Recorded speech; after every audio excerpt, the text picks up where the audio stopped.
এই জন্য আমার সবার কাছে অনুরোধ থাকবে, সবাই প্লিজ এই সিনেমাটা হলে গিয়ে দেখবেন। নীলপদ্ম, সবাই সিনেমা হলে গিয়ে দেখবেন। আপু, একটু আপনার বর্তমান ব্যস্ততা নিয়ে জানতে চাই। এবং এই ধরনের বিষয়ের উপরে সিনেমা আরও হওয়া দরকার, আমাদের সচেতনতা আরও বাড়া দরকার। এবং এই যে কঠিন, সেটা এই সিনেমা দেখে খুব ভালোভাবে বোঝা যাচ্ছে।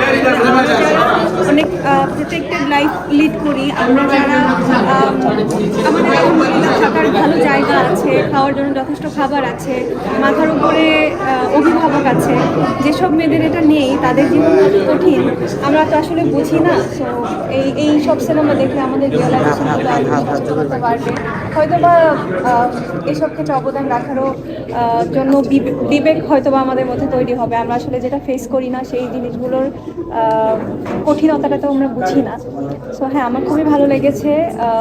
পরিচালক থেকে শুরু করে সবাই খুব ভালো কাজ করেছে। রুনা আপুর অভিনয় অসাধারণ ছিল। স্পেশালি রুনা আপুর জন্যই দেখতে আসা। রুনা আপু ভীষণ আন্তরিক এবং সবার ভীষণ ভালোবাসার একজন মানুষ, ভীষণ আদর করেন।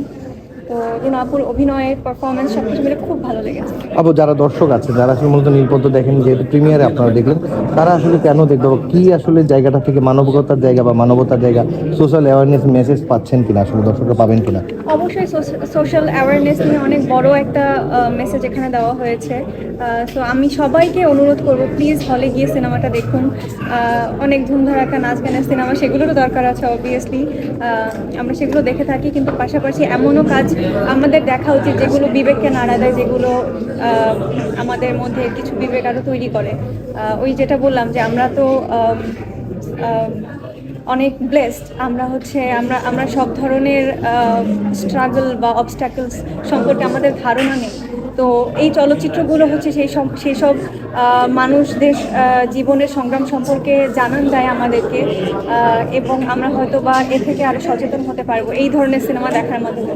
এই জন্য আমার সবার কাছে অনুরোধ থাকবে, সবাই প্লিজ এই সিনেমাটা হলে গিয়ে দেখবেন। নীলপদ্ম, সবাই সিনেমা হলে গিয়ে দেখবেন। আপু, একটু আপনার বর্তমান ব্যস্ততা নিয়ে জানতে চাই।